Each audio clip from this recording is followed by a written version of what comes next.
The other thing which I loved in the book, because it was enabling, could you tell, those who are listening or reading this interview of yours, that what you mentioned about the perk that you got, that which came with the job of a CEO, that of the use of the private plane, how it freed you up.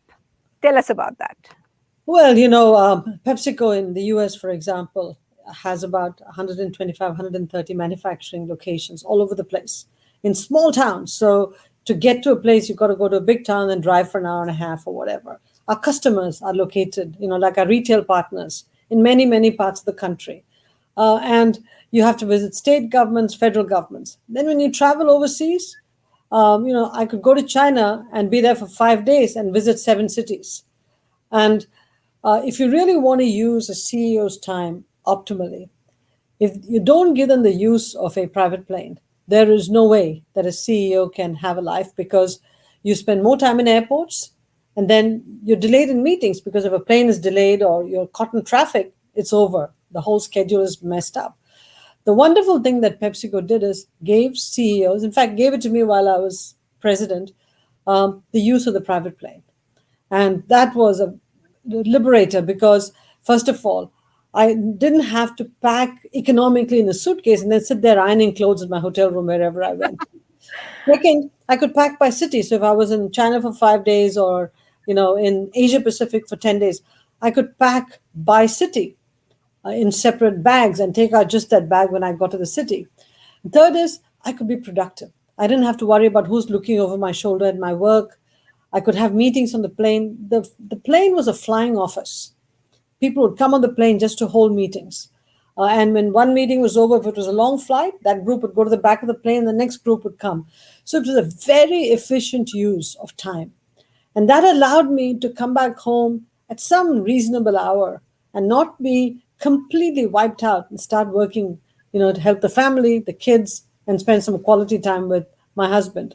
And so I think the pressures, the incredible pressures of the CEO the president and the CEO job were somewhat addressed by the use of this perk, the availability of this perk. Believe me, some people might say it's elitist. It is, but it's a required elitism. And for those who haven't got there yet, I think the lesson from your book is use what you've got. If you've got great neighbors, co-opt them. If you've got wonderful family in India who wouldn't mind taking time off to help you raise your kid, use them, right? And use all of these technology tools that are now available. Get yourself a fantastic setup, have all of these tools available, have the right lighting, make sure that you're in a quiet place, and use these tools to the fullest, because there's only one good thing the pandemic did. It accelerated this technology development. And now you and I can talk via a streaming device, as opposed to, having to go into a studio or having to come to your place in India to talk. We can talk through this particular medium. So I think that we should all redo our lives to see how we can spend a little bit more time at home and leverage all these tools to be able to get our work done at the same time. One of the things that I liked is you changing the cobbled pavement leading up to the office building. So tell us about that. Well, PepsiCo sits in a beautiful campus here in Purchase, New York, and there are 7 buildings in a sort of a U-shaped structure. So you get off near a flagpole, and then you walk up a wonderful cobblestone, big brick cobblestone parkway up to the entry level to the building. And between the cobblestones are big gaps, because that's the beauty of the cobblestone. If you're wearing heels, there is no way you can get through the cobblestone parkway without the heel getting caught between the cobblestones, or you tiptoe over the stone so that your heel doesn't get caught in. So I did that for a few years. And then when I became president and facilities was reporting to me, I said, I'm going to change this. I'm going to make the entryway flat. I'm going to keep some design aesthetic. The sides can remain cobblestones because nobody's walking on the sides. So I'm going to make it easily accessible by women. Now, Don Kendall was the original guy who designed those cobblestones and put that in under his leadership. He loved his cobblestones. So when he saw this new cement walkway going down, and a picture of that walkway is in the book, going down, he was livid. He went to the then CEO and said, "Who the hell changed my cobblestone parkway? This is unacceptable." And the CEO said, "Well, not me, it's Indra.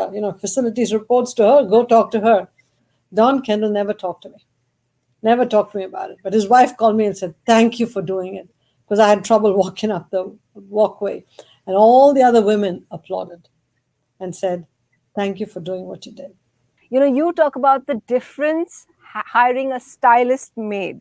Now, I think that's really interesting, even as a gender politics thing, because feminists are always asking, does it matter if I wear makeup? Should there be? And you talk about the fact that as soon as you hired a stylist and paid attention to what you wore, that people looked at you more, they didn't look at whether you look beautiful or not, they just took you more seriously. At least one person said I was intimidating. I don't know if that's seriously. I tell you, I felt more confident. I'll be honest with you, because prior to that, I did have some clothes that were just not that great. But the clothes were expensive, but I always made them too big. The skirts were too long. They were a little misshapen, and now all of a sudden, I saw the power of good clothes shaped well on you. I was almost shy to have it altered to fit me before. Now I was proud of doing it. Um, I didn't hire a stylist. He hired himself for me, and he did it as a favor. He said, "I'm doing this because I see in you huge potential, but for some reason, your dressing skills don't match your position or your title." I have no idea why I agreed to go to Saks Fifth Avenue with him. I have no idea. I was nervous, I was embarrassed, I was excited. Then, after I tried on those clothes, and he made me a beautiful catalog, mixing and matching every one of those outfits with the right jewelry, with the bags and shoes, and taught me how to wear those 5 or 7 outfits interchangeably to create 20 different fabulous outfits. And I still carry that around with me. It's in my credenza here. So, some people are angels that come out of nowhere and offer you a helping hand. And he did. And I listened. Final question I wanted to ask you was that one of the interesting things that I heard, which kind of framed my thinking as a working woman, was Simone de Beauvoir's her interview where she says that you have to be financially independent. Um, so there's no choice about it. You have to. Now, I wanted to ask you that where do you stand on this? Because there are people who say that women should have the freedom. They can be homemakers and stay home. They can choose to stay home and look after their children. And there's Simone de Beauvoir, which I found really echoed with me, that how can you look after your children if you're not financially independent? uh, where do you stand on this debate, Indra Nooyi? Like I said, I believe in families. I believe in choice. I believe people should do what they want to do. However, as I say in chapter 1, families are wonderful, but families are messy and families are fragile. A great family today could become fragile tomorrow because, something happened to the breadwinner, or the breadwinner walked out of the family for some reason. And then families start to get messy. What cannot happen is that the woman is cast asunder and left to fend for herself, and she doesn't have the power of the purse because she never worked, or she doesn't have a college degree. It doesn't work. And if she's got kids to take care of, where is she supposed to go? There is nothing in the laws that says the woman has to be supported. And even if the law says that, before it's implemented, it takes too long. So I just come back and say, to protect the woman,